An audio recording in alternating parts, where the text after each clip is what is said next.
What's up, everybody? It's Casey with Two Worlds Podcast, and with me, as always, it's the Josie to my pussycats. It's Jake. How you doing, bud?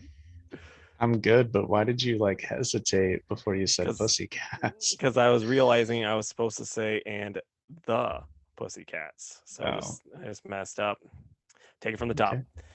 But have you seen that movie? Because I know I have a lot, but I don't know if you've seen it. I think I saw it when it first came out, but honestly, I couldn't tell you anything about it. It's one that you should revisit because it's like very hilarious. A lot of the jokes, because I saw it in theaters because my sister was like, "We have to see it," and like at the time, like this is stupid. But now I like rewatch, I'm like this is hilarious. This is pretty incredible. I'll add it to the queue. There you go, man. So, how's your day been? Oh, it's been all right. Yeah, good, Yeah, man. You do your yoga? Because I I haven't didn't. asked about your haven't asked how your yoga's going in a while. I didn't today. I did take a nice long outdoor walk today. It was very hot. Nice, nice. How about your day? It's not too bad. It rained, so I didn't, have to work. So I just went to the gym and had a just a brutal chest and bicep workout, and then I ate lunch, and then I did some cardio, and then that's been about it. Right on. And now we're here to record the best comics podcast in the world. I mean, I'm gonna say it's at least top 1,000. Fair enough. Fair Yeah, enough. I'm not gonna say where it is in the top, but it's in there. All right. We've got a decent amount of news for once in a few weeks. Yeah, it's weird. Like a good chunk of it just came today. It Yep, seems like. it sure did. But why don't you start her off? Okay, so there's the Why the Last Man trailer dropped. It's super great. It really looked they just kind of took stuff from that's what's gonna be the first episode and made that into the trailer. Doesn't show too much, but I am so excited because like I was like, this is stuff like comic accurate stuff that's happening. And it's super exciting because I remember when I was in college, it was like there were rumors about this movie happening and stuff, and then it was like, oh, we're gonna get Shia LaBeouf to be Yorick and all this others, and it's gonna be like 3 movies. But I'm like that like, you can't do this in 3 movies just because people love trilogies. This won't work. And Shia LaBeouf as York is a terrible call. And I was like just adamant that this can't happen. And now it's a TV show and it looks great. I'm super happy. I watched it earlier today. It did look cool. I've never read this book, and I'm going to be honest with you. I thought that he was the last person on Earth. I didn't know that it was No. just he was the last man. Yeah, there's only 2 males on Earth at all. It's York and his monkey. All other male creatures died. I see. Well, it did look interesting enough, and I'll probably check it out. So I'm curious if it's gonna live up to the hype of the comic that I know you love so very much. I hope so. It should be really good because, like, if I'm being honest, there's certain comics where I'm like, you'll have to change a lot to make it work on television. This is not one of them. This is one that it, like, Brian K. Vaughan got a lot of crap for it when it was coming out because it was like, this is just made to make it, make a TV show or make a movie. And that's how this show is. I mean, it's the easiest. It's like a layup as far as like making it. Like the writers that do it just they might have to change some things, but it should be easy peasy for them. So we'll see. I mean, if it was Warner Brothers, I would be like, they're gonna mess it up somehow.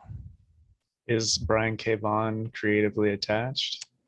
I mean, I'm sure he's got a producer's credit. I don't know if he's writing or not because he's doing the Gundam movie or show or whatever, and all the other stuff he's doing. Right. Well, speaking of trailers, um, there was one today for the Witcher Nightmare of the Wolf movie on Netflix. that comes out on August 23rd, but they did a teaser at WitcherCon, but the proper trailer dropped today. And I am as hyped for that as you are for Why the Last Man. It looks awesome. Animation looks very crisp, and the characters look really fun, and the voice acting sounded nice. So cannot wait. Genuine question. What's the animation style? Is it like the cell shaded crap that Netflix seems to really love to do? No, very much like Castlevania. Okay, then that should be awesome then. Yeah. Because like anytime there's a Netflix like animated thing that's supposed to be serious that comes out, I'm always like, is it cell shaded? Because you did Ultraman and the first Godzilla trilogy of things that way, and it looked just terrible. So Right. No, I know that sometimes there'll be like a mix of the two, and like I get it, sometimes you got to do that to make a scene work out, but I really don't prefer the 3D stuff at all. yeah, all right. So Warner Brothers has chosen their Yami Reyes Blue Beetle, and it's gonna be, bear with me, guys. Yolo Maradina, I'm assuming. He is from I can't believe Cobra Kai. He plays one of the main characters in that. I really like him in that. This should be pretty great. I'm really just more, and the movie's also set to come out in 2022. It's gonna be an HBO Max thing, and I'm really just curious now. Will Ted Cord be in it? Will it be kind of like the Rebirth Blue Beetle series, where like he's the guy that's helping them, or are they just gonna have him be not even mentioned? Like I wonder how that's gonna work out. If maybe it's gonna go Dan Garrett to Yami, who knows? I want it to be like the Rebirth situation, but I'm guessing it's more of a they're gonna say like mention his name a few times, but probably not see much with him. Warner Yeah, Brothers just seems weird with Ted Cord, and I don't get it. yeah, I don't know. Like I think the Rebirth series could work. Like that style could work really well, because then like that would explain why he gets the name and blah blah Yeah, blah. And you could just keep him as the guy. You don't even make him like anything special. Like just keep him as the guy that's talking to him. But right. yeah, I mean, I wouldn't be surprised if they changed stuff up and made like Dan Garrett his grandpa, and then that's how he gets the scarab. You know what I mean? Like Yeah. something like that. No, I get it. I get it. And it'd be cool to see Dan Garrett. Like he had a really cool costume. Yeah, Uh, but and he we'll and we'll he see. he deserves Dan. That character deserves more because like he's just kind of remembered as the Blue Beetle that died, Oh, I and know. And he's and been then it's around for forever, yeah, it's like he's the one that died that wasn't friends with Booster. Right, exactly. Yeah, I'm not familiar with that actor. I didn't watch Cobra Kai, but I just Googled him and he definitely looks like Jaime Reyes, like a live action Jaime Reyes in my mind. So I think that'll be pretty cool. yeah. I mean, Also 2022, like they better get on that. Like this is the first thing I've heard at all for this. right. So I mean, I'm like I don't have the highest expectations for it because it's gonna be just an HBO Max movie thing, which it's like that's if they're not gonna connect it to anything. Like it'd be cool if they connected it to the Titans verse and then have him be in Titans every once in a while. Something like that would be actually really, really cool. Just doing it as its own thing.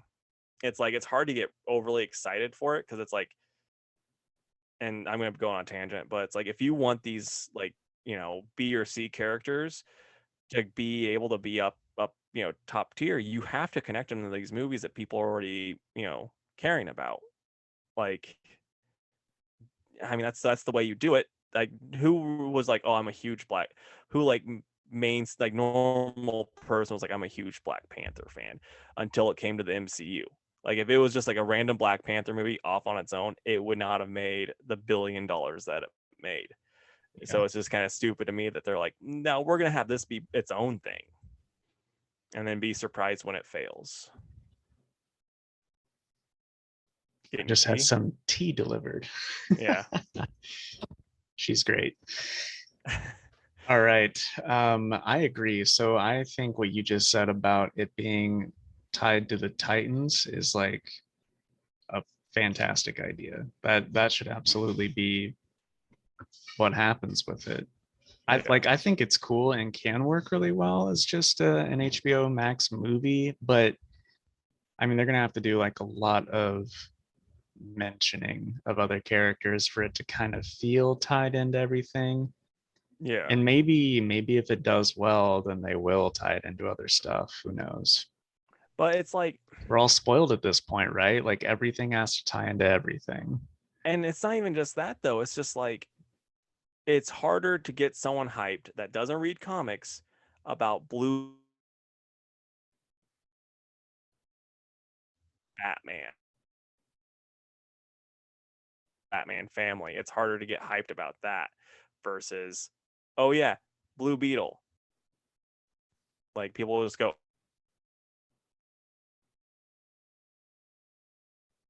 you froze, buddy. Did I freeze on your end? You froze on my end. It's hard to get people Okay. excited. That's what I heard. Yeah, it's hard. It's just hard to get people excited about Blue Beetle versus Batman or Green Lantern or just Yeah. basically anyone that was in the Justice League cartoon that we all grew up watching. Right. I agree. I'm definitely on your side with this one. I have no argument against that. Yeah. So I mean, like, it's just I don't know. I think they need someone smarter at Warner Brothers. That's what it boils down to. Yeah. Who, as we've discussed many times on this show, is not the best at making decisions sometimes. Clearly.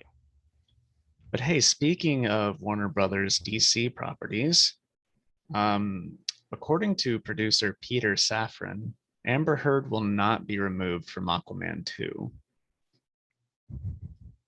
Speaking about them making great decisions. Yeah, it's like these people got Johnny Depp off of Harry Potter. Yeah. Like, really think about that. The outcry was that crazy that they got Johnny Depp off of Harry Potter. Mm-hmm. And now all this stuff comes out about her and they're not going to take her off Aquaman 2? Come on. Yeah. It's pretty dumb. I mean, I liked her as Mara, but she sounds like a garbage human being. Mm-hmm. There's not much, not much else to say. I think it's just kind of like bad decision, guys. Yeah. But so this is a rumor that I heard, so take it with a pinch of salt. But this person that allegedly worked on the set of the new Flash movie, I don't know what they're calling it now, but he said that Henry Cavill was actually on set as Superman, and he was actually on screen with Ben Affleck Batman. And he's like, this is a dream come true. And then this other rumor came out about it that's kind of been going around here lately, is that Ezra Miller is going to actually be playing the villain in the Flash movie, going against the hero Ezra Miller of Flash. That's pretty interesting. Yeah, I just don't think it's going to work well. Like, I mean, probably not, but what if it does? yeah, I mean, it could be really cool, but it's just like, I mean, I don't think like just having him kind of like them stare at each other and they're the same person. It's like, oh, we're do the back of this one's head, the front, and all that type of stuff. It always kind of just looks off when they try to do this in movies. I'm not convinced it's going to work well. I hope I'm wrong, but Yeah. I mean, they did it in the Flash TV show. yeah, I didn't like it then either. Yeah. I'm just saying they're probably like, well, we did it here. Yeah. But I definitely hope that the Henry Cavill thing is true. Yeah, and That'd be awesome. And like this is a old rumor, and like it's got to be true since Ezra showed up in the Flash TV show. But there's a pretty solid rumor that Grant Gustin's going to be in the movie since it's all multiverse related. So Yeah. I hope they like remember each other. Like that's the one thing, you know what I mean? Like since Yeah. they've already met once, I hope like they remember each other and they're able to actually have like a conversation again about Ezra messing with the multiverse now or whatever. Yeah, I really want this Flash movie to work out and be good. It's just like, dude, like how many different ideas have we heard at this point?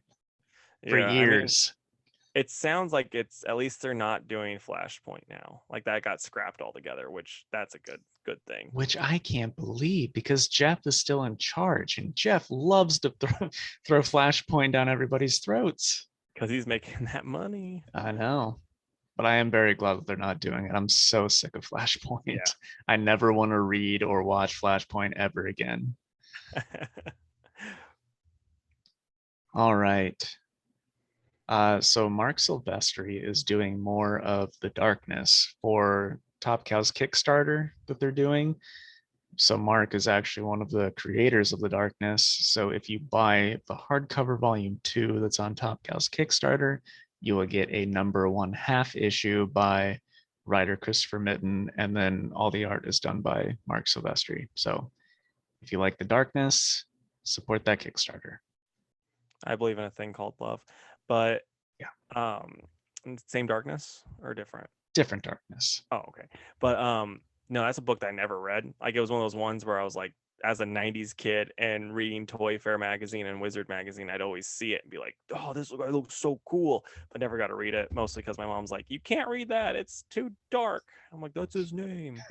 But yeah, No, it's the little bits that I've read, he was a pretty cool character. yeah, Um, most of that was for that Top Cow Writers competition that I entered. yeah. But I mean, Did it's not Did you like ever I play the game?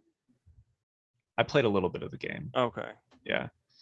Um, if it hadn't have been for that competition, I don't know that I've ever read any Top Cow stuff. Yeah, I But only ever read like my brother had some Top Cow that I think he got at like a Kmart back in the day, and it was super cool, yeah, like '90s levels of cool. But I don't remember any of the characters' names. I just remember Pitt was there, like he was like a sort of bad guy until they figured out, oh, they just thought he was a monster, and it turns out Pitt's like, I get it, and then they kind of went their separate ways because like this team of people had no chance against Pitt. right. I don't remember many of the other characters apart from Witchblade, who was really cool. Yeah.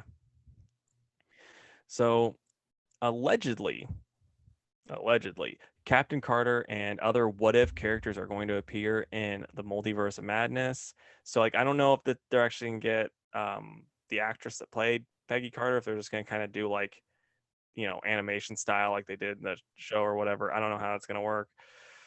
But that's kind of neat, and I'm also excited. I'm hoping, and for you also, her Captain Carter first appeared, I'm pretty sure, in Exiles, in the newest Exiles series. So Yep, start it reading those did. prices, man. No, I guarantee you it will go up. Like, Yeah, there's just no doubt about it. yeah. Like I'm saying, keep some in the back for you. Yeah. I mean, like we'll check prices on it every now and then just because I'm like this. I mean, this is a first appearance, but if that's true, then that'll happen. And there's like a 1 in 10 or a 1 in 15 that's like her on the cover. It's like her first cover appearance, and Oh it's wow. super cool. But that's always been kind of pricey just because it's an incentive variant. Yeah, man, that's a series I wish would come back. Exiles. Yeah, it was super good, super fun. I mean, it could if this gets enough hype, you know what I mean? They could make Yeah, her lead the team and bring it back. Who knows? For that Blink classic is leading. Marvel 5 issues. Blink is leading the team. She can Carter can take second fiddle. Blink is the leader. Gosh darn Okay, sorry. it. Okay, so Sean Murphy teased a new Batman project. People are guessing it's his White Knight threequel called White Knight Beyond. It looks really cool from the stuff that I saw, even just the pencils and the inks. Like Sean Murphy is a ridiculous artist. Um, but what I saw did look a little Batman Beyondy, but in his style. So, I mean, I guess if that's the rumor, that's probably what it is. But either way, it's gonna sell pretty well. Yeah, that sounds pretty cool. I've never read those that universe of stuff, but it's like I've heard nothing but good things. Yeah, I know they like it's just 1 volume per series. So one of these days I need to get to it. If anything, just to look at the pictures. Yeah. So Al Pratt, the original Adam, is set to appear in Black Adam in a limited role as like an uncle figure to the Atom Smasher, and then also Atom Smasher is going to originally wear the like Al Pratt costume, so allegedly again. So I mean that's pretty neat. I think so We haven't too. seen. I don't remember the last time we've seen anything with Al Pratt. Like I just remember seeing him in 0 Hour, and that's about it. I mean, that was kind of the situation in Jeff's and James Robinson's JSA. Okay. So if they're basing it off of that, then it'll be great. But I Nice. think that's super cool. I love everything about that. Okay, so Tom Taylor said earlier this week that he has been working on a dream title for over 2 years with a dream artist that he will announce soon. And the hashtag he put at the end of the post was DCDKOS. The only thing that came to mind was DC's Dark Knight of Steel. I don't know that that's it though. I mean, I like the sound of that. I think it'd be great if it was just him like doing an amalgam character, since we already talked about that once. If it was like, I'm doing Speed Demon. Right. Well, somebody was like, is it more deceased? Because I got, it's obvious Yeah. people like deceased. And he was like, no, this could potentially be bigger than deceased, is what he said. So, which I didn't read that either, and I probably should because it is also wildly popular at my store. I I mean, this is just like it's like 100% my complaints with Tom Taylor, where it's just like it's just cheap kills all the time to get. It's like, oh, I'm feeling something emotionally. It's like, yeah, because these better writers made you care about these characters already, and he's just killing them. Okay. Well, you kind of expect it in a book called Deceased. I know. I'm just saying, it's like he's not bringing much that, like, the feelings that people are getting from it are just because he's killing them. It's not, has nothing to do with his actual writing, you know. Yeah. So it's On this just episode to me, of I'm like, Casey Hates Tom Taylor. I don't hate him. I think he's a perfectly fine writer. I do want to read his Injustice run, the Injustice run in general, because I hear that's pretty great. But yeah, it's just kind of like the deceased, like the stuff I'll see, I'm like, this actually is pretty good, but at the same time, it's like pretty cheap because you're just killing them. Well, when Dark Knight of Steel comes out, maybe you'll give it a shot. Yeah, well, I mean, Dark Knight of Steel sounds like my dream book. I'm excited. See, I saw that tweet and I figured it was like DC, and then the other stuff was uh like virtual con that DC was doing or something. I was like, I don't know what this stands for, but that's what I'm assuming. Yeah. Well, that's all the teaser we get for now. Hopefully, we'll Yeah, know within the next week or two. probably something Donkey Kong related. Dude, if DC got the rights to Nintendo comics like Valiant did in the 90s, that'd be wild. It's just Donkey Kong. They're just making Donkey Kong series. I know you'd read that though. Oh, I would, because I know as soon as Tom Taylor kills one of them off, they get, the balloon pops and they get another one, so it's all good. Okay, so James Gunn was interviewed and he talked about his original idea for what he wanted to do with Suicide Squad was he wanted them to fight Superman, which is just stupid to me. It would have been mind control, hands down. Yeah. So I mean, yeah, just wasn't like, that doesn't really enthuse me. Like, this, what we got, I think, was a lot better. And then Idris Elba was talking about how he wants a prequel movie where he gets to shoot and put Superman in the hospital, which is still one of the dumbest throwaway lines in that movie. My thought is like, was it scrapped because he then realized, oh, Superman would make a smear out of all of these characters in an instant? I don't Like, know. who on that team could even like hurt him? None of them. Anyway. Hey, and speaking of, how about a plug, Casey? If you guys haven't already, we recorded a Oh special yeah. Suicide Squad episode where we reviewed and talked about what we liked and didn't like on the new Suicide Squad movie. And you can check that out wherever you're listening to this right now. And it's also over on the YouTube. But True that. moving on. So there's a pretty big bombshell this week, Casey. Yeah, you want me to say my non-big bombshell first, because my last bit of news, or Oh, yeah. No, go ahead. okay, so Doom Patrol, just found out about the return date. I don't know if it just came out, but I just found out about it. It's going to be set to return September 23rd, so this is super exciting to me.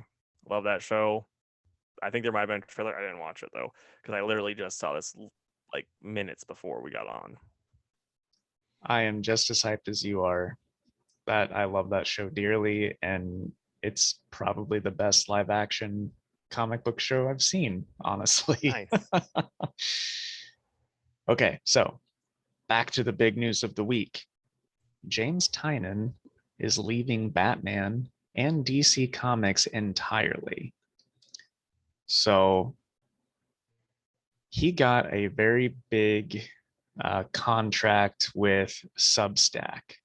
And Substack Comics is some sort of, I'm guessing, digital comics retailer, like Comixology or something like that.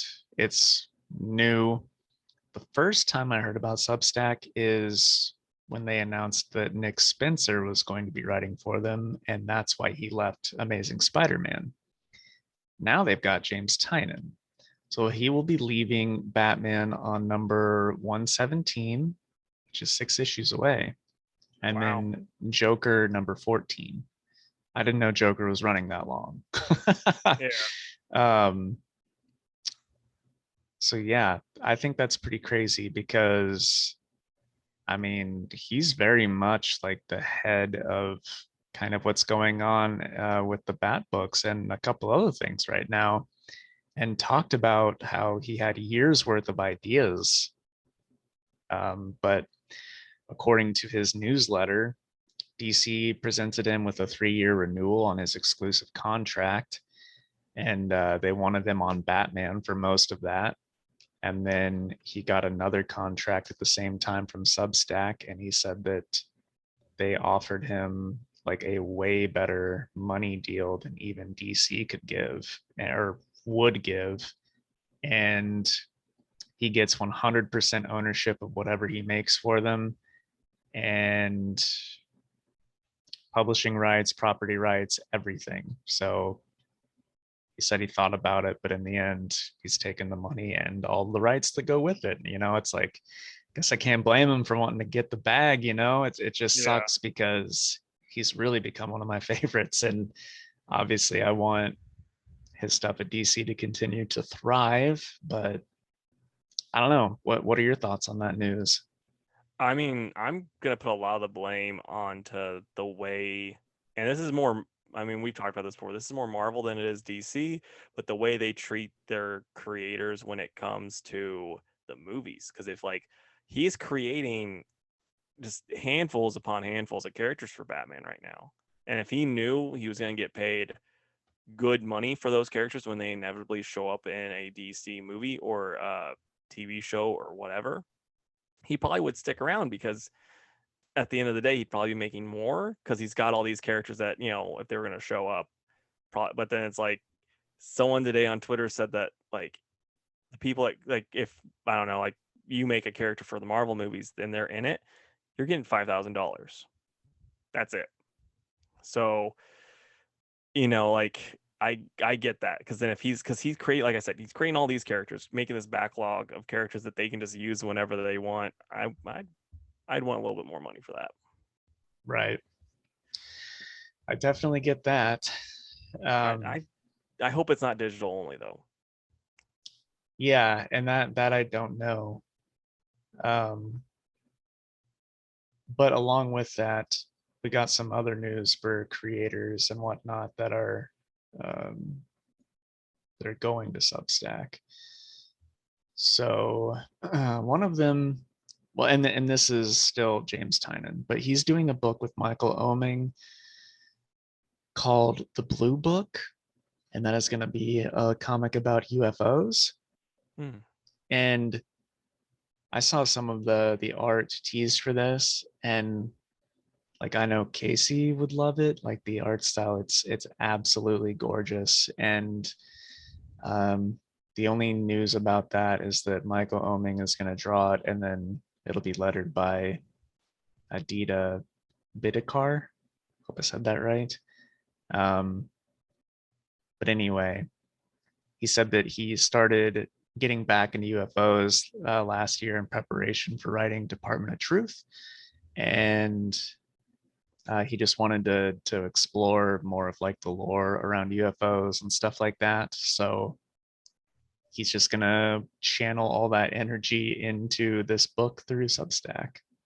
Nice. That should be pretty cool. Yeah, it does sound right up my alley. Like I said, hoping it's not digital. Hope I can buy it from you. I hope so too, especially the list of creators that are coming to this Yeah. platform. Um, let's see what else we got here. Jonathan Hickman will also be going to Substack. So let's see.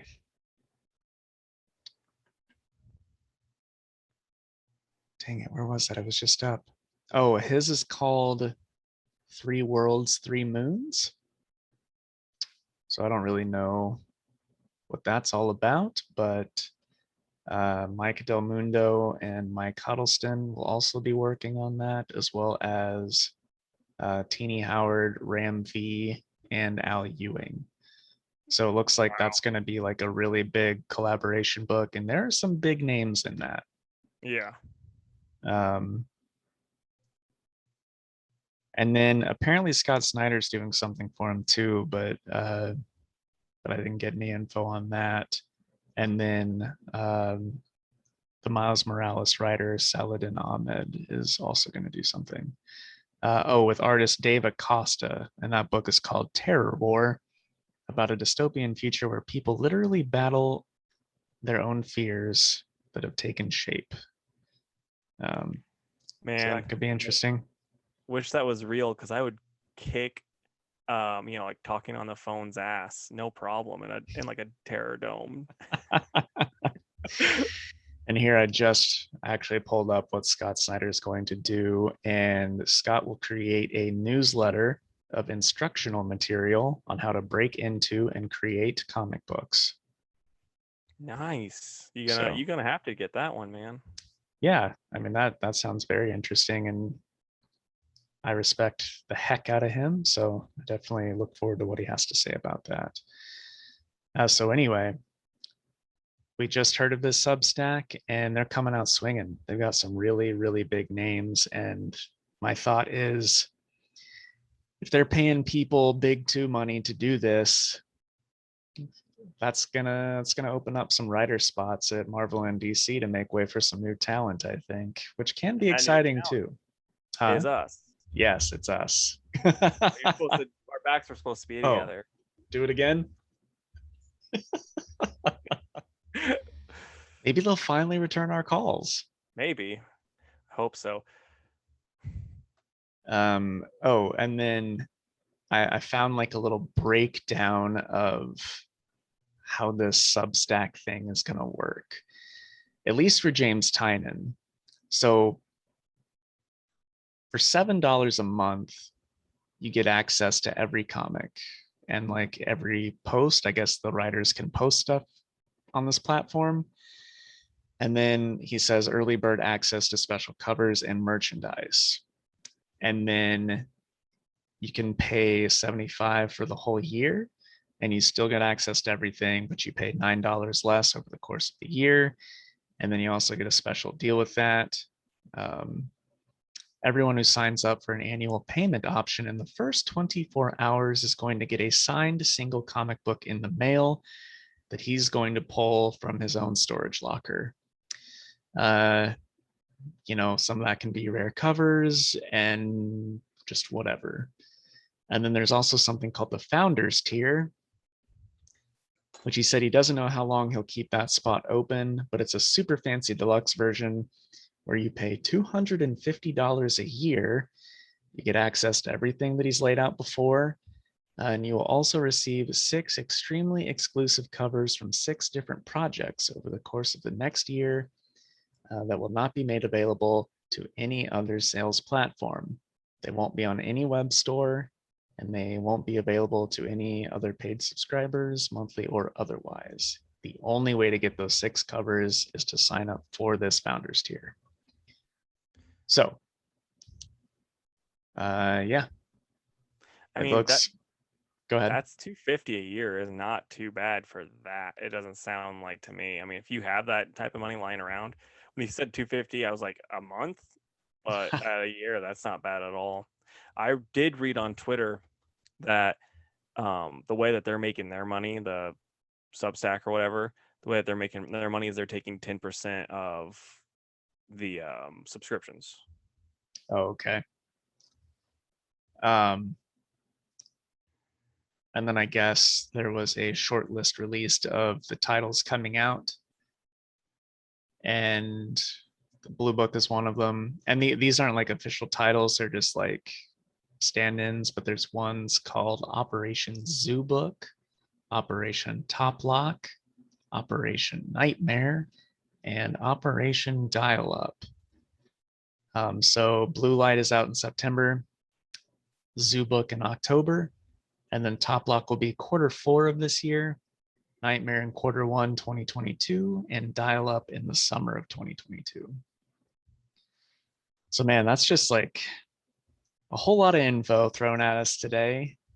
Yeah. But you know, this could be a good thing for creators, and hopefully it works out for everybody.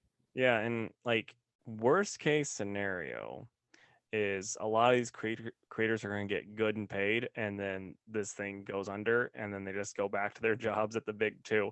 Like that's the worst case scenario. Yeah, I agree.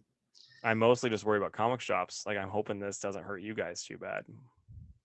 Yeah, I mean, we'll see. It's like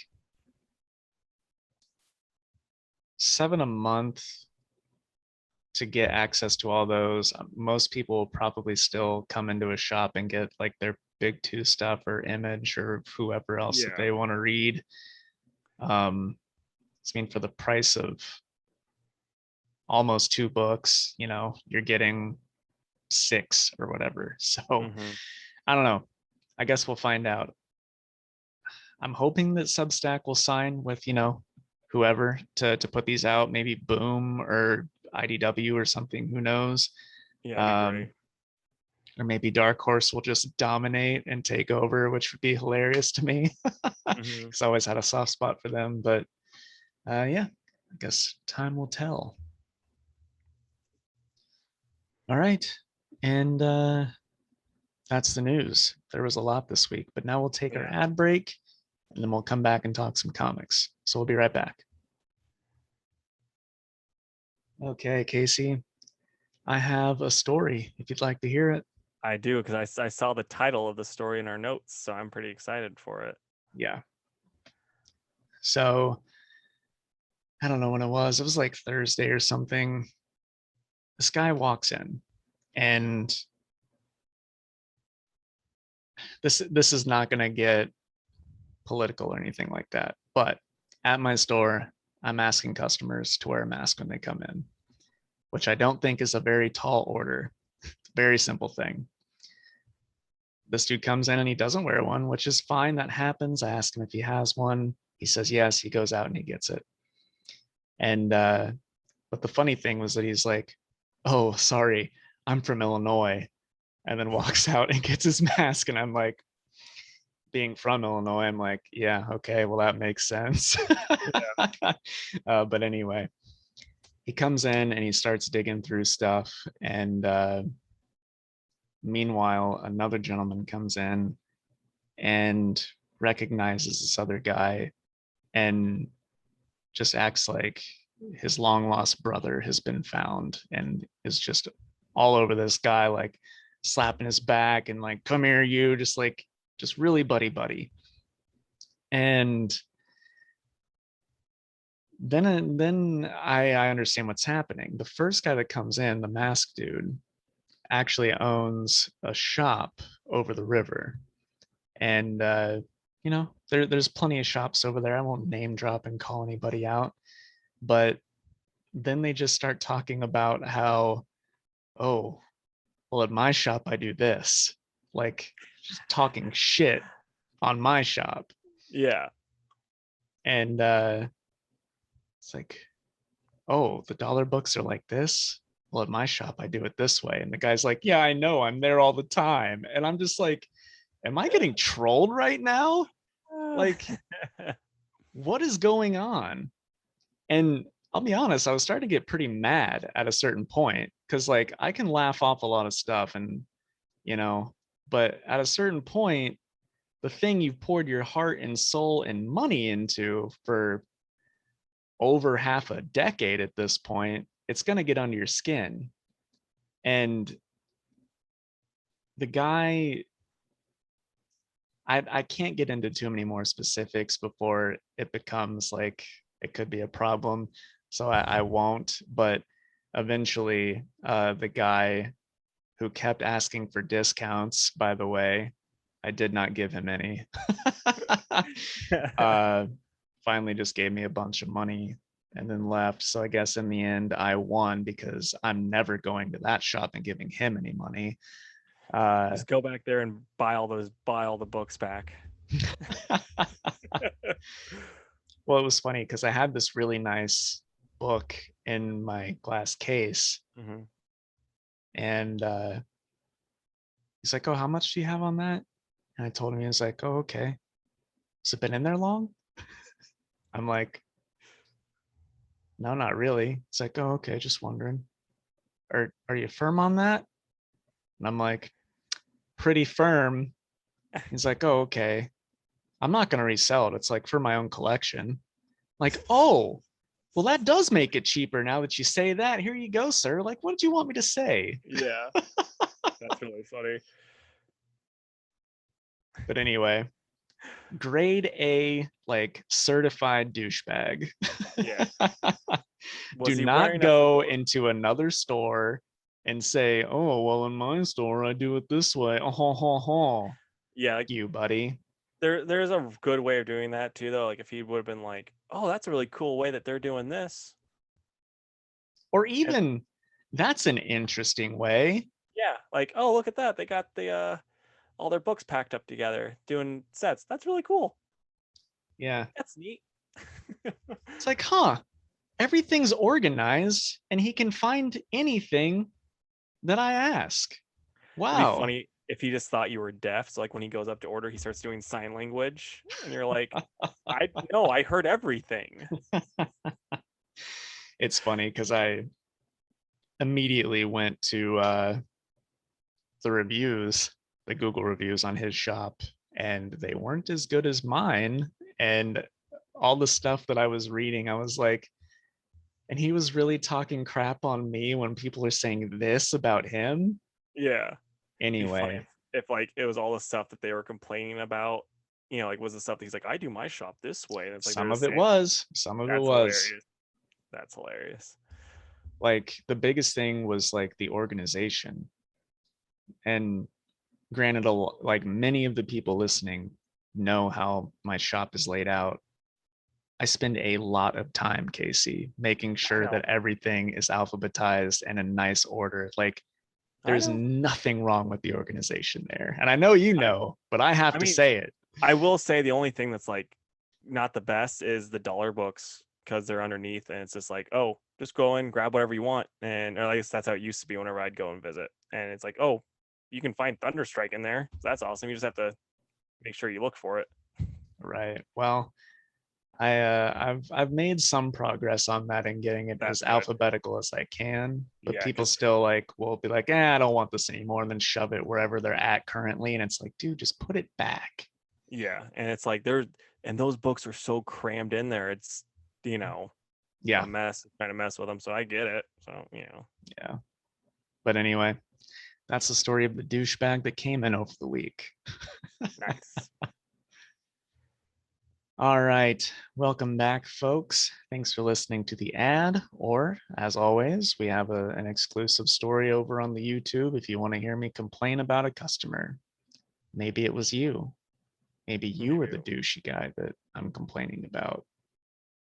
And if you're a lady, it's probably not you. But there's only one way to find out, really, and that's to go to our YouTube channel and listen.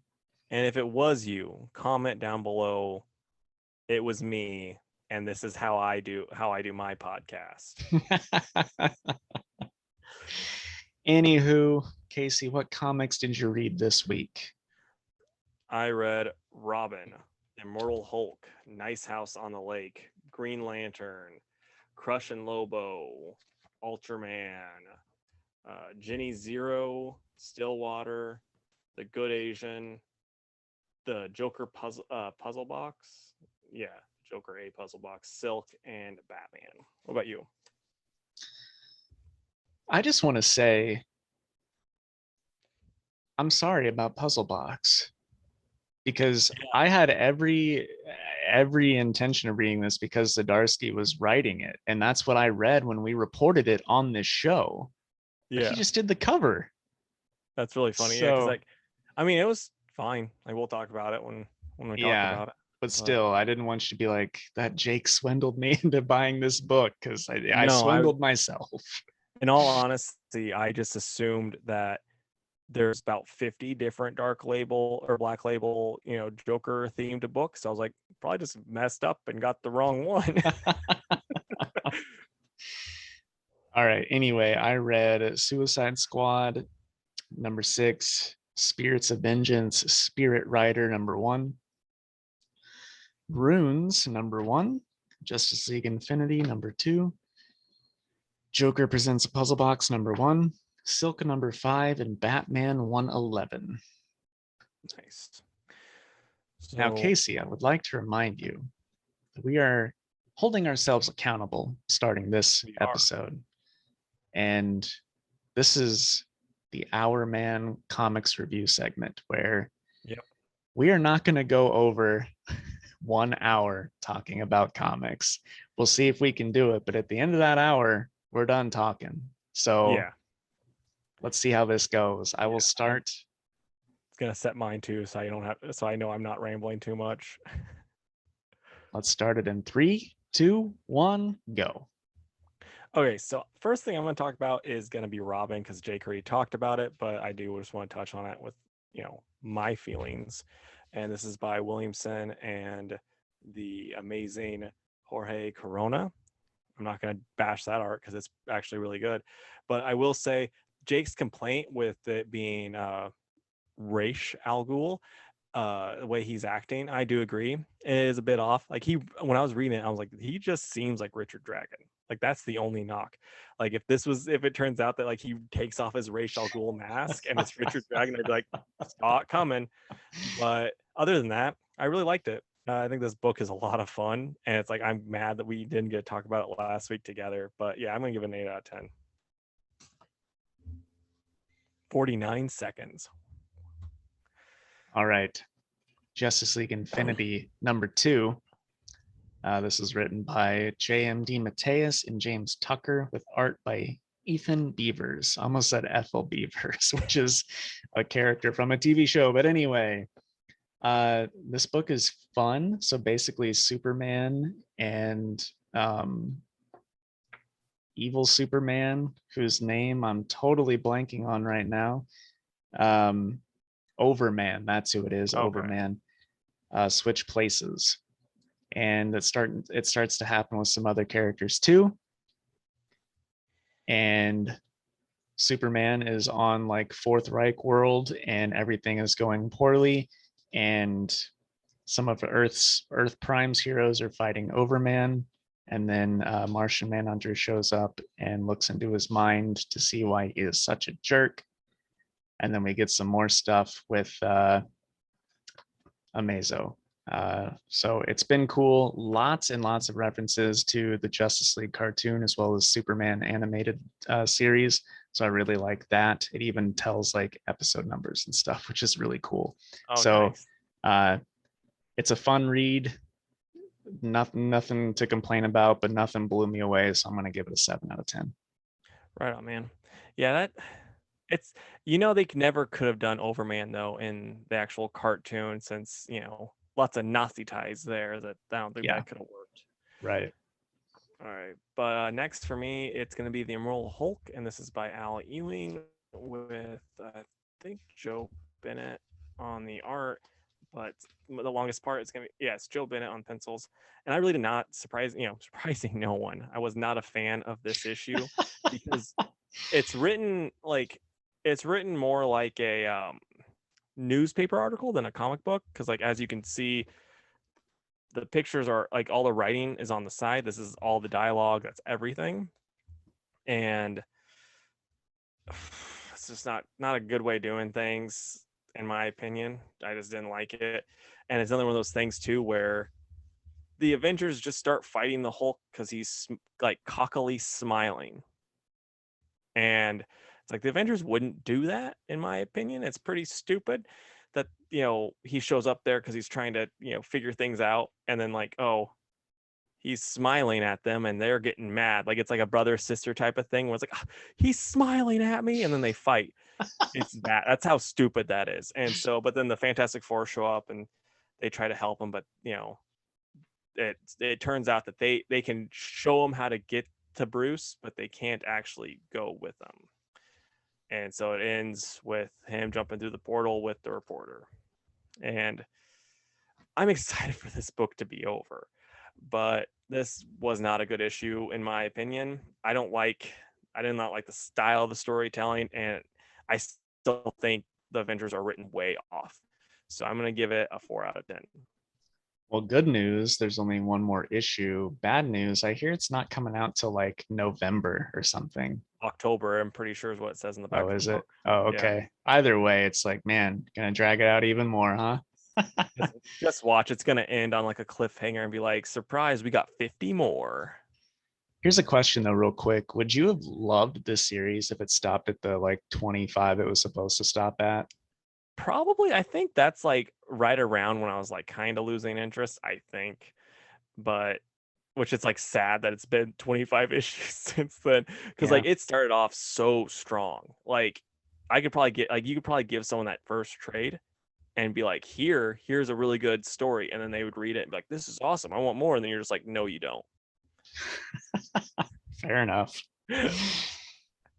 All right, next for me is Runes, which I picked this up just because it's a Viking book. It's put out by Source Point Press, and it's written by Ivan Lacitignola and Francisco Iaquinta. Sorry about that. But anyway, it's just, it reminded me a bit of like Northlanders, and also the just, I don't know, the art's like cool. It's like crosshatchy and kind of painted. I think Nice. it's pretty neat. But anyway, a Viking fellow, um, his ship crashes on off the coast of Scotland, and he's by himself. And the Scots are like, "Oh no, we hope that there aren't other Northmen with him. We better go tell the witch that's nearby to raise her army of the dead to protect us from the Vikings." And at the end, they try to capture him, and he picks up a rock and picks up his hammer, and he's like, "You can try." So Nice. it's cool. The main character is very much like if Norgol were drawn as in like as a normal dude, you know. Yeah. Uh, but it's cool. I like Vikings. I like Scotland. I like this weird sorceress chick bringing magic into it. This is a book for me. It gets an 8 out of 10. Nice, man. That does sound pretty cool, actually. Like, I had no idea what it was, but that does sound pretty nice. All right. So next is going to be The Nice House on the Lake, and this is by James Tynan with Alvaro Martinez Bueno on art. And just fun fact, this is a 10-issue series. So as soon as that's over, then I think this will probably be his last thing with DC, would be my guess. Then it's just done, you know. But this issue is really good. You kind of get more backstory on all of the characters basically from the last time I talked about it. I read issue 2 on Comixology, but because I just forgot to get it when it came out. But yeah, no, I mean this is pretty neat. There's a lot of weird stuff going on. It still has that like Twilight Zone type of feeling. They're kind of some of them are kind of just accepting what's going on. Some are really not, and so it's just kind of they're all dealing with their grief in different ways. And it looks like their friend Walter is maybe up to no good, maybe not, but I really like this issue. I'm liking this series a good bit. Like it's really weird. If you're a Twilight Zone fan, I would say check it out because that's the best thing I can compare it to. Probably Black Mirror too, but I've not watched enough Black Mirror to really be like, it's like Black Mirror, guys. But I'd say check it out if you like that kind of weirder stuff. I'm gonna give it an 8 out of 10. I'm glad that you like it. Every single issue has sold out, and I've upped the orders with each issue. So That's awesome. yeah, Yeah, I'm 100% surprised. Not saying like it's not saying it's like it's bad at all, but it's like, oh well, this is a black label DC book that doesn't have Batman or Joker. It's just 100% on the great art and Tynan's writing. Like that's awesome. yeah. All right. Next for me is Spirits of Vengeance, Spirit Rider #1. I thought this was going to be a mini series, but it was a one shot. Oh wow. And let me just say that I hate that Marvel, especially, but the big two in general, will not just put one shot on the cover. There's got to be that gigantic #1. So Yeah. infuriating. Anyway, this is written by Taboo and B. Earl, with art done by Paul Davidson and Jeffrey Veregi. But anyway, this was a very weird book. So Kushala, who is the spirit writer, is just like at a diner with their friends, and then in comes Johnny Blaze and Doctor Strange. And I guess Kushala was in the Sorcerers Supreme, that like 12 issue Doc Strange series back in like 2015. Did you read that, Casey? I'm almost positive I did. That's the one where it was like Doctor Strange and then like Wiccan from the future. Yeah. And yeah, Yeah. okay. Mhm. She was Okay, actually so really cool in that then. Yeah. right on. Well, her design as her spirit rider self is just like crazy awesome in my opinion. Yeah, I 100% remember her now. Like, had you not said that, I wouldn't have. But now that like the cobwebs have been kicked off my brain, I remember that now. Yeah. So yeah, so they walk in, Strange is like, hey, sorry to do this, but Blaze, like his vengeance spirit is like making him go crazy and taking control of him when he sleeps. So I think it's connect because I guess they had a thing where like her spirit of vengeance was kind of funny and Doc Strange was trying to help her like figure that out or something in that series. That's what this made it Maybe. sound like. I mean, very possibly. It's been a long while and a lot of comic books since then. Fair enough. But Strange is like, hey, I think that the two are connected. So will you and Blaze go into Blaze's mind and try and help him defeat this like inner demon thing? So it's him just like going through like really emotional parts from his past, like watching his father die again and like seeing his mother who abandoned him, and the whole like his whole psyche is like trying to get him to stay inside of his mind so that it can take full control. And Kushala tries to help him break that. And yeah, in the meantime, she starts, since they are connected, she starts to fight her own inner demons. And spoiler alert, she conquers it and helps Blaze figure out what to do against his. And she then eats that demon and takes on its powers and becomes even stronger. And yeah, at the end, she's like, okay, Doc, drop me back off in the 1800s during my own time. And I'm going to go be the spirit rider. And then it ends. So it was neat.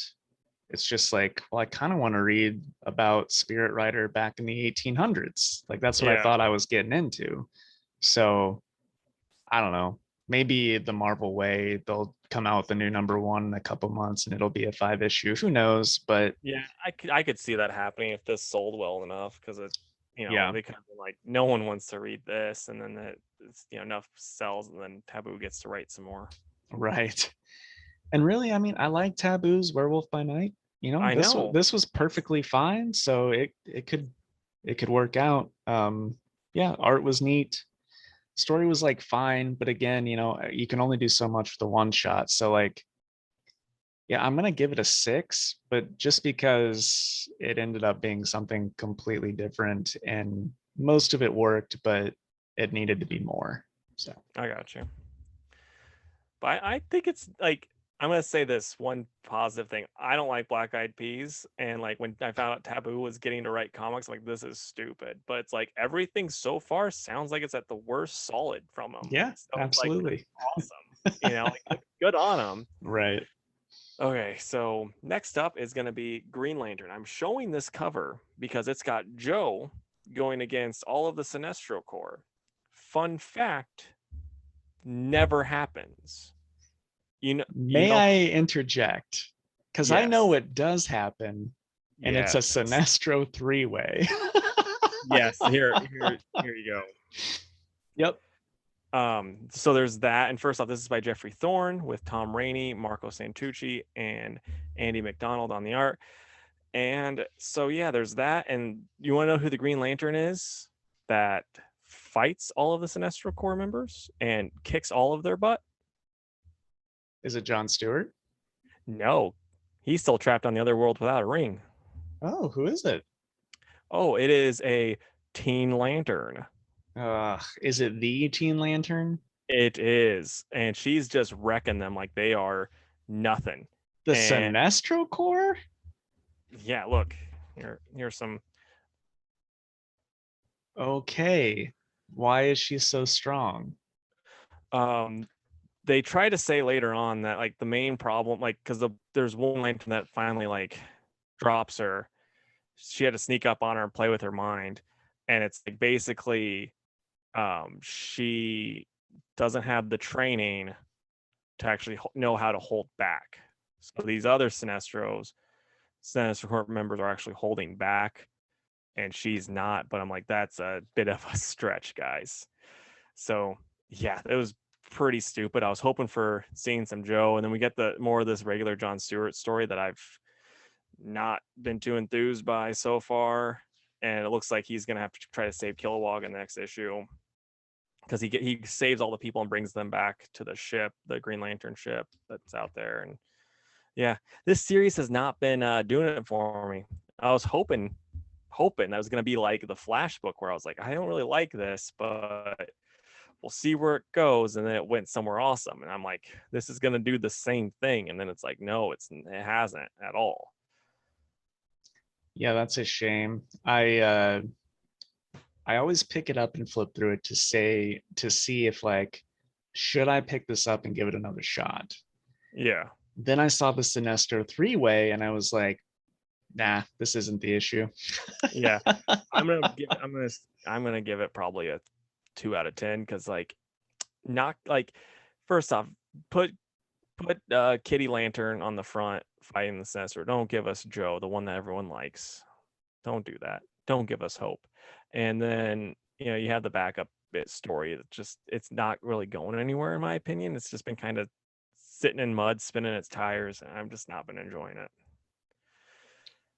I understand. All right. My last one before the three we read together is Suicide Squad number 6,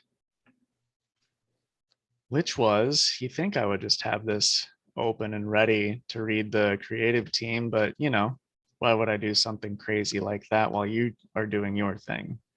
Because you want to listen. You're being polite. Yes, exactly. So it's written by Robbie Thompson. And then art is done by Eduardo Pansica and Julio Ferreira, as well as Dexter Soy. So yes, the Suicide Squad is sent to Earth 3 to retrieve Bloodsport, who's getting the crap beat out of him by Ultraman of the Crime Syndicate. And obviously, Superboy is like, I'll hold this guy off. You get Bloodsport and get the heck out of here. And since Ultraman is like beefed up on the kryptonite that Bloodsport gave him, he does some pretty good damage to Connor. But spoilers, the squad does manage to nab Bloodsport as well as Black Siren. And they lose a member, everyone's favorite Suicide Squad member, Branch, the one who's part tree. Ultraman just rips him in half and sets him on fire with laser vision. But anyway, they get back through the portal just in time. Ultraman does not chase them because he can't make it to the portal, and they land somewhere in Russia. And they're like, we need to get Superboy and a couple of these others to the med bay. And Connor says, I don't need medicine, I need answers. And then we hear a voice that says, that's funny. So do I, starting with, who the heck are you? And look who it is, Casey. Oh, wow. That's pretty neat. It is neat. And the art's really good. I love how this is Prime, right? That looks like another Superboy, like Or no, this is just like another. yeah, this is like third series Superboy, right? The 90s one. Yeah.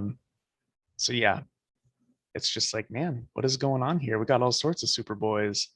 And then it says that it'll be continued in the Suicide Squad annual called Superboys Collide. But this was fun. I like this issue. It's weird seeing Superboy be on this team and like still trying to be a hero, but also not get blown up and having to deal with these other people. So, but I really like it. I'm giving it an 8 out of 10. Quick question: when does that annual come out? Because that's the one I'm going to start on. Because like that, seeing Connor versus Connor should be pretty dang cool. I would imagine it's the next issue of Suicide Squad because they've been doing lots of annuals here lately. Yeah.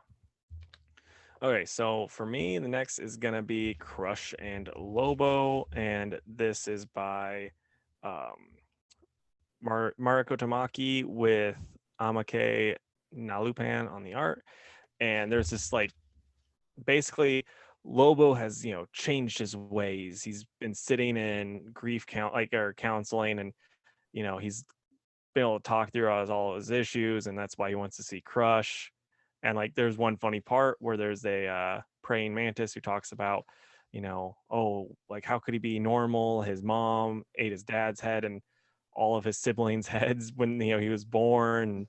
He's like so lonely. He has a kid though, and like Lobo talks to him and comforts him, and then like Crush is sitting there thinking back to different things, and while she's sitting there, she's sitting next to a praying mantis that's talking about how it's got to visit its dad today and stuff. And Crush is just thinking back to a date that she didn't get to go on because she was saving the world, and her girlfriend was being like, oh, but why are you trying to save the world? We got dinner plans. And like when I see that type of stuff, I'm like, it's one thing when Peter Parker is like, oh, Mary Jane, I'm regular Peter Parker, I'm gonna go do this other thing, and then he's late for whatever. But when your significant other is a superhero and they're saving the world, you can't be mad about that. Like it's so stupid. Like that just really lost me. I was like, if she's getting mad about this, just leave her, Crush. Find a different person. Yeah. But so then she talks to Lobo for a little bit. Lobo gives her a handshake, and then Crush gets up and leaves, and then Lobo is able to walk out, and it turns out he just passed like this DNA chip that keeps him in the prison over to her. And so now they think she's Lobo, and he's just leaving and gonna be a jerk again. And so I was like, that's pretty good. And then one thing that was pretty funny too is like as he's leaving, he passes this visitor's room, and it's the praying mantis, and then the dad one's like, son, don't, and then the kid one's like hops on it, starts eating its head off. And then later on, Crush is in jail, and like Lobo leaves, and he's stole a car and a space car, and Crush is in jail. And she's like, it goes, hey, so I feel like we got off on the wrong foot. And it's like, hey, it's me, guy from the lobby, small world, looks like we're roommates. Did you eat your dad's head too? That would be a weird coincidence. Yeah. And then that's how it ended. She's still having her do like the whole Deadpool, like I'm breaking the fourth wall, talking directly to you thing, which I still think is pretty lame. But this one was pretty funny. The only downside really is like if Lobo's stuck in prison and like all they're gonna do is blow him up a little bit, he'll just blow up a little bit. His blood will make more of him. He'll kill everyone there. and then kill, until he becomes the only Lobo left, and then he'll leave. So like it's kind of dumb that way, but as soon as you suspend that, it's a lot of fun. It was a really good issue, probably the best issue yet. But if I was Crush, I wouldn't be too hung up on the girl that's like, stop saving people and be at my dinner. Come on, because that was just so stupid. But yeah, for me, I'm gonna give it the third 8 out of 10 that I've given today. Nice. I'm glad that it's getting better and not worse. Yeah, I mean, like it still has the ability to get worse, but I think Tamaki's a good enough writer that it's not gonna get any worse. So that's where my hope is. Is that one 6 issues? I want to say it's 8. I'll check really quick. Yeah, it's 8. Okay. Which is just a better number than the Grant Morrison's like 4 and that one Superman book. Agreed. But so next is going to be Ultraman, The Trials of Ultraman. And this is by Kyle Higgins and Matt Groom with Francisco Mana on the art. And this was good. I mean, you have Ultraman fighting a giant monster and then also fighting a giant robot monster. And yeah, the art's pretty good. The main problem I have with anything art related in this, though, is Gyrus is in this. And they don't make him look like Godzilla, even though he looks like he's supposed to look like Godzilla. Like, when we learn how to share pictures on here, I would put a picture of Gyrus up here so the people could be like, oh, that is Godzilla with a thing around his neck. But yeah, and there's a little bit of, more stuff going on main story wise. And then the end kind of got spoiled for me, but I kind of saw it coming, even though I'm not the biggest Ultraman fan. I just figured with this other guy that showed up in these earlier or the past couple issues, he was going to be another Ultra. And I was like, it's probably going to be Ultra 7. And spoiler alert, sure enough, I was right. But this is going to be a 7 out of 10. I liked it. It's about how it's always been, just really pretty solid. About how I can describe Kyle Higgins, Is there more of that series? There's going to be. I think it's a Marvel type thing where they'll change the title now that it's reached 5 issues. But like, was this issue like an end, or is there an issue 6? I'm assuming there's got to be an issue 6 because it ends with him losing his Ultra ability and Ultra 7 showing up. Oh, okay. So unless they do end it here and then they go, the Ultraman and Ultra 7 or something like that, they might do that too. Okay. Oh, shoot. So next is Ginny Zero, and this is by, I'm going to get all of the people. It's written by Brockton McKinney and Dave Dwonk, and with Magenta King on the art. The art's fantastic. I really like this series. She's fighting all the people that were like basically like the government people that they want her to go work for them and she doesn't want to, and so she's gotten big and she's fighting them this time. Like there's a robot. There's one part where like the two people in the giant robot are talking and they're like, hey, this is my last time out. They're like, oh, you're retiring? He's like, yeah, just me and my cat and we're gonna go fishing. It's gonna be great. And then like so they end up fighting Jenny, and she ends up being like, the cockpit's gonna be right in the chest, so she destroys the head. And she's like, oh, the cockpit was in the head. Why would they do that? That's funny. And so like, yeah, it was really good, and it kind of ends with like, oh yeah, there's gonna be a lot more to come. And yeah, it was a good old time. I'm gonna give it a 9 out of 10. I'm really liking this series. You guys should be picking it up. I think it's just got one more. I think they're pulling the old Grant Morrison 4 issues. I hope not. I hope it just keeps going. Hope they marvel it and they, Ginny Zero War. Zero War. Okay, so Stillwater, and this is by Zdarsky with Ramon K. Perez. And so it's got I suck at names of the main character. He's hanging out with a bunch of little kids that saved him last issue. And I know how that sounded. And so then the military guys big huts of the military guys talking to the judge and how, basically like, oh yeah, these people in this town, they are doing stuff wrong and blah, blah, blah. And then the sheriff wants to kill the old sheriff. Bunch of stuff happens. Crazy ending I didn't see coming. This series is, like I've always said, it's good. It's a fun time, and it's kind of crazy to think like since people can't die and they can't age, there's a baby, and they're like, yeah, after about like 6 years, the baby just kind of got like it could tell something was wrong because it's aging, but it's not, and it like so I'm like, man, that's pretty dark, pretty terrible. But yeah, all in all, I'm gonna give this probably a 7 out of 10. I really liked it, and I'm excited for more. This series is really, really stinking good. Okay, and then the last one, it's The Good Asian. Now, my main problem with this book, this is actually my only problem with this book, is since it's a monthly title, it's gonna be so much better collected. Because like me trying to remember all of the different things that like happen and all the different characters' names and all of this different stuff in a which it's like it's fine in like Batman, let's just say, but like when this is like a who done it detective type murder book where I'm Who's like, that guy with the pointy yeah. ears?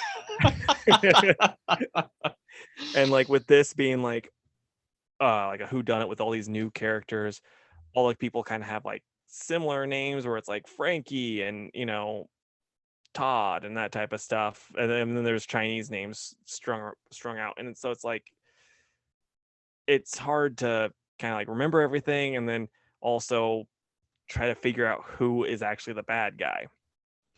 But other than that, I love this book. I love it every time it comes out. It's one of my favorite books out there. I'm gonna give this a 9 out of 10 for like just the fact that it's hard for me to remember stuff and I'm not very smart.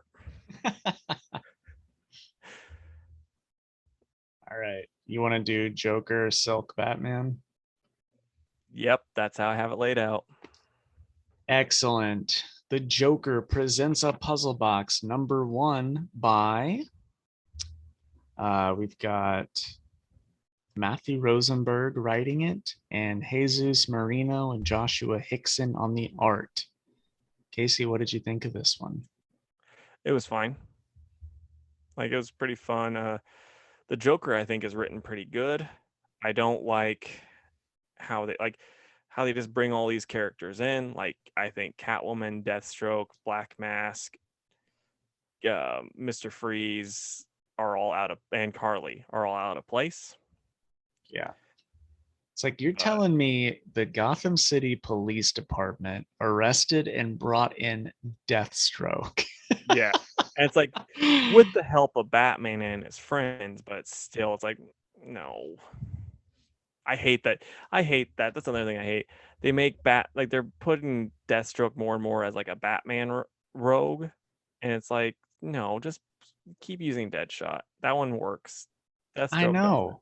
I know. It's like, what's the point of Deadshot then?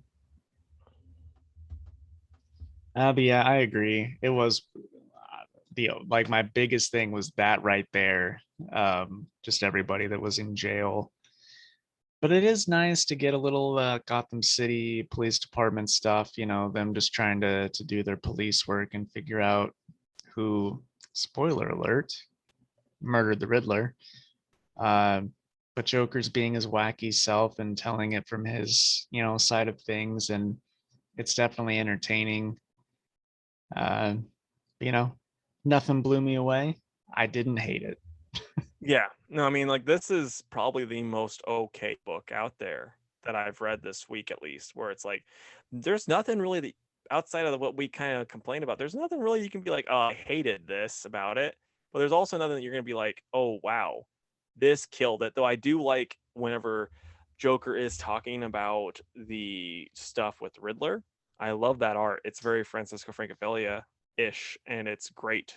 Dude, I had to go back to the credits and be like, is he working on it? Yeah, and that's high praise. Yeah. So I mean, and the art in general in this book is really great. That stuff just really stuck out to me. So yeah, I mean, it's like I said, it's and like I think I'll say this too though. I think Rosenberg is better than this as far as writing wise, and maybe it's going to show in the next issue that's going to be better. Because like to me, he should be doing at least something that makes you go, "Dang, that was really good," not just "Dang, that was okay." Yeah. Well, they can't all be grifter. I know, dude. I'm so pumped he writes Grifter again. I'm not even gonna lie. Okay, so for me, probably a 6. For me, I'm just gonna give it a 7 because to me 7 equals C. So that's just okay. Fair enough. Okay, so next is Silk number 5, and this is by Maringu with Takeshi Miyazawa on the art.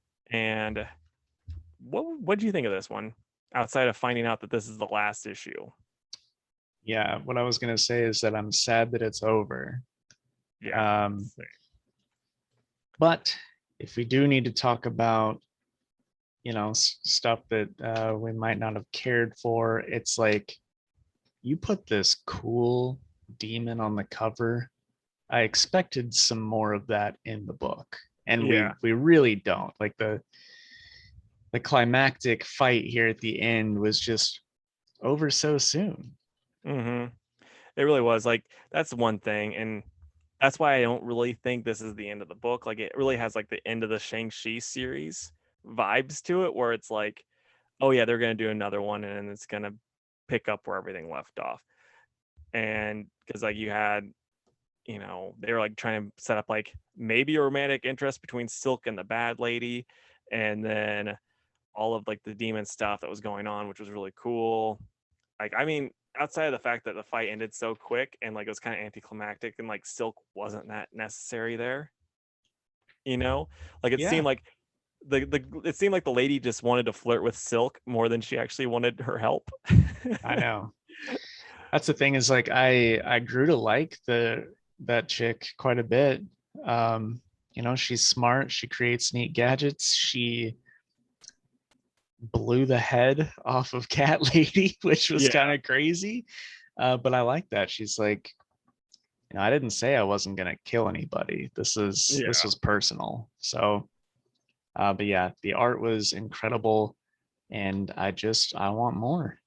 I do too. And I I'm gonna just be hopeful and think that they are gonna make another series because it's like it's weird to introduce this love triangle because like her brother that Silk was also interested in. For those that don't remember, Silk's interested in her brother, and then it seems like mildly interested in her too. So it's like there's a weird love triangle now that they have, and then all this other stuff. It's like they'd be crazy just to do this and then never touch it again.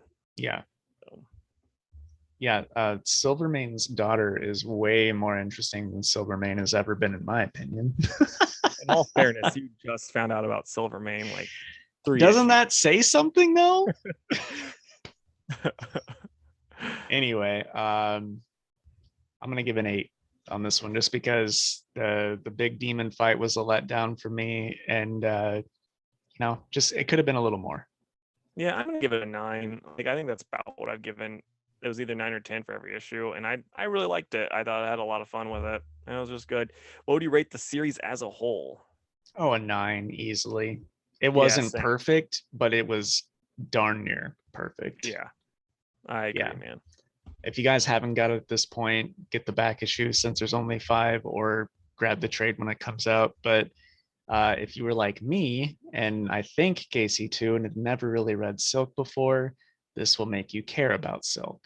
Yeah, I think I only read like Greg Pak wrote her in The Incredibly Awesome Hulk, and I didn't really care about her then because I was like that it just didn't work having like he had her, Shang-Chi, and like a few other heroes all teaming up with Hulk, and it's just like I just want to read the Hulk.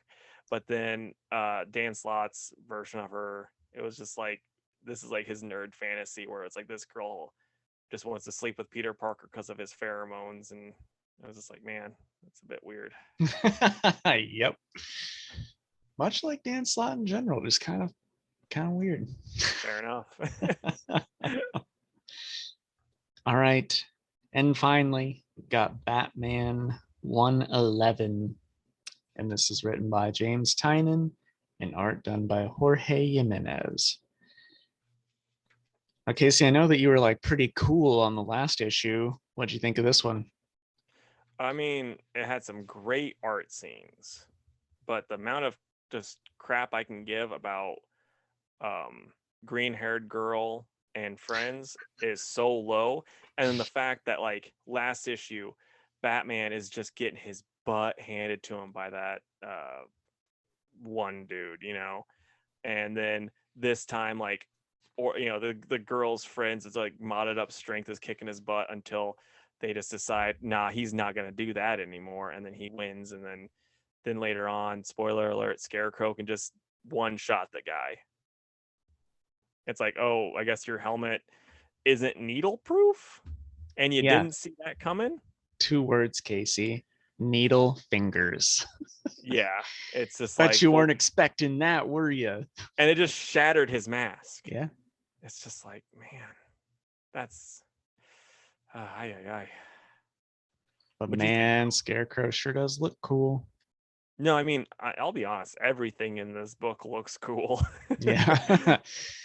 I think it's I don't dislike the Miracle Molly stuff as much as you do. Like, I think this issue in particular, like we get to see more of her personality, and she's more likable than she has been because she's like, yeah, we're all a bunch of like misfits and stuff, but I care about these people and I don't want them to die. So Batman, will you please help us? Like, I think that was a little endearing. And yeah, that's just me going over some positives after the negatives, but I agree with all your negatives. Uh, but yeah, we just kind of have to wait and see how the this. I will say too, just on positives, Harley Quinn teaming up with Batman and Ghostmaker, even though like it doesn't make the most sense outside of being like a Wolverine, in the 90s and 80s, just teaming up with anybody just to make the book sell more. But it's great. It's a Yeah, lot of fun having them team up with them. So like I want them to be in it more, but it's Batman's book. And like yeah. Tynan's doing a good job where he's like, Ghostmaker, Harley, get the people to safety so that the book can Mm-hmm. focus on me. It's like, yeah, okay, fair enough. But you gave us Ghostmaker. I want more Ghostmaker. And we Yeah. do get more of him in the backup, which I've been enjoying these backups, the art and the stories both. Um, but yeah, I don't know. I'm still digging the series. It's not blowing me away like those first few were, but I still am very, very invested in how it's going to wrap up with the Saint Industry stuff and especially the Scarecrow. Yeah. What would you rate it? Um, yeah, I know we've been given a lot of 8s, dude, but I'm at an 8 with this, I think. Yeah. See, I'm a lot cooler on it than you. I'm probably gonna give it a I'm like in between a 6 and a 5. Like probably 5.5 then. Man, that is harsh. I know. It's just like the story itself, like I said, didn't do a lot for me. It's just 100%. The art was so dang good, and like the story's like fine, but in all honesty, I hold Tynan to very high regard. So it's like he needs to keep that up, and if it's like, you know, a mediocre story, it hurts him a lot more than if it was like, trying to think of a writer that I like, I'm okay with, but I'm not, blown away by. That one dude that did the DC Monsters book. You Oh know, yeah, Steve Steve Orlando. Orlando. Yeah, like if this was a Steve Orlando book, I'd be like, this is an 8 or an 8 for him. But with it being Tynan, I'm gonna knock it down a few because I hold him in higher regard. Right. All right, well, that's everybody, and we stayed under the hour mark, so look at us go.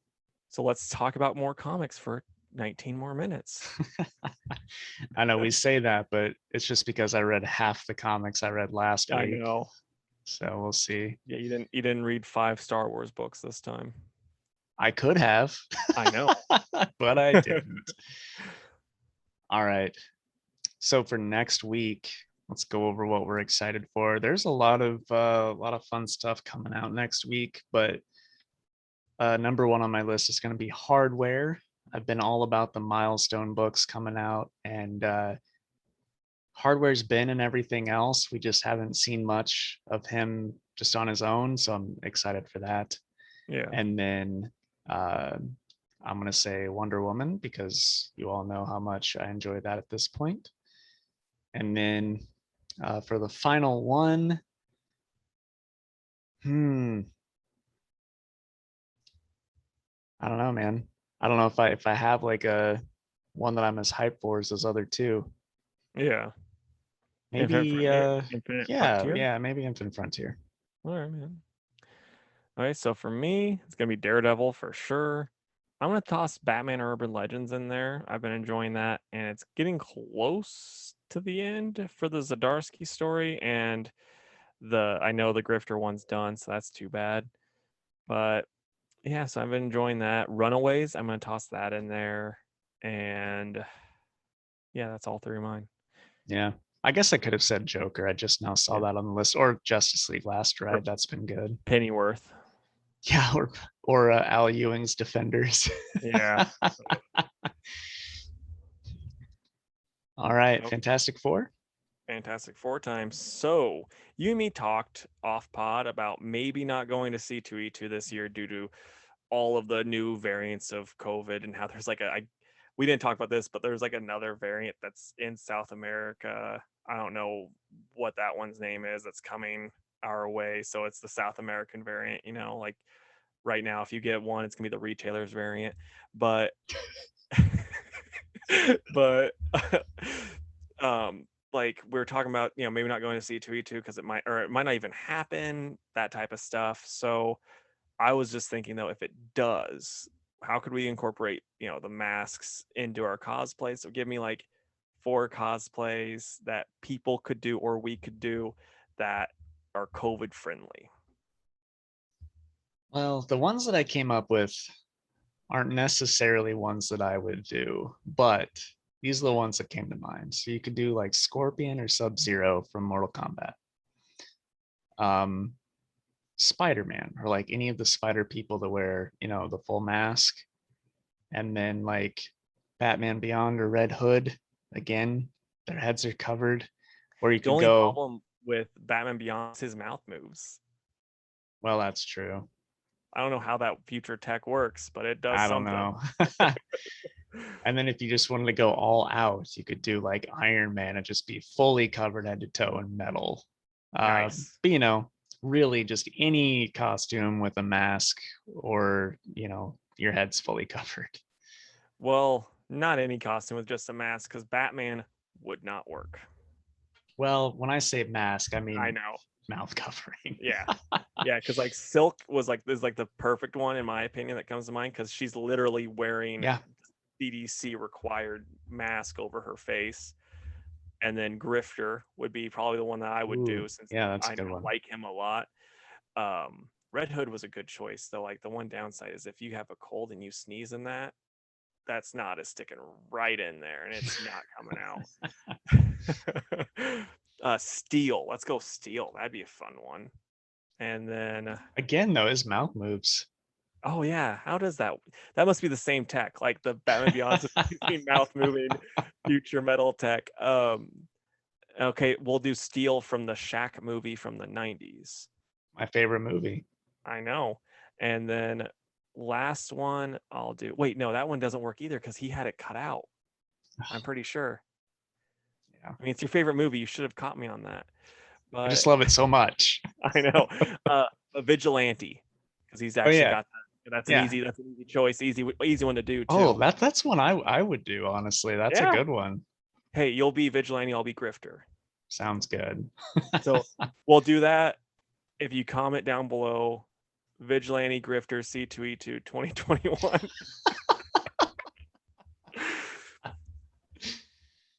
And finally, guys, before I do the closing plugs, I want to remind everybody that this upcoming Saturday, which is August 14th, is Free Comic Book Day. So please find a local comic book shop closest to you and go and support them. There will be plenty of free books to choose from. I guarantee there will be something to your liking, but then also be nice and actually buy something from the shop, because while the free comics are free to you, they are not free to the shop. So help them out. And if you go to Jake's shop, wear a mask. Don't just Yes. walk and then be like, sorry, I'm from Illinois, and then walk out and then put your mask on. Exactly. No matter how you feel about it, just, it's who knows how much of your time. Less than an hour, though. You can do it. I believe in you. Yeah. All right, folks. If you would, please go to facebook.com/twoworldspodcast and give our page a like. There are endless updates on that page. You don't want to miss out. Or you can find us on a much more active Twitter at 2_worlds_PC. You can find pretty comic book covers that I post over on our Instagram at 2worldspod. You can also email us at 2worldspodcast@gmail.com. And again, if you want to hear exclusive stories or me complaining about things, we have a special segment that is YouTube exclusive during the ad break. But while you're there, subscribe to the channel and turn on notifications and comment, Grifter Vigilantes E2E2 2021. Yep. And then give us thumbs up too. Please. And we would love to stay in chat, but we gotta go rock this stuff. Bye, guys.